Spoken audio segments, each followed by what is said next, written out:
係也開門歌，非是我見高就來下拜，難以望其項背，盞死得極快。香港人精神究竟係點嘅呢？大家好，我係楊建平。今日通過頂頭鎚實驗粵劇，帶大家重溫一下香港人嘅文化以及精神。我話似麵包蟹啫。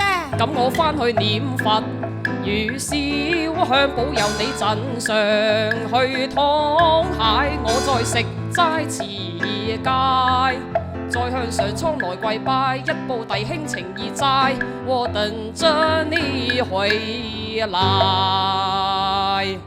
呢首四不正係一首傳統嘅廣東小調，佢嘅編曲融合咗粵劇嘅小鑼鑼鼓以及美國嘅 ragtime 風格。ragtime 中文又命名為拉格泰舞或者散拍拍子，被稱之為衣衫襤褸嘅音樂。喺呢個音樂裏面，我哋就可以睇到我哋嘅男主角鄭開滿點樣身穿一個衣衫襤褸，然後去演繹一首衣衫襤褸嘅音樂，展現咗香港人鬼叫你窮啊頂硬上嘅拼搏精神。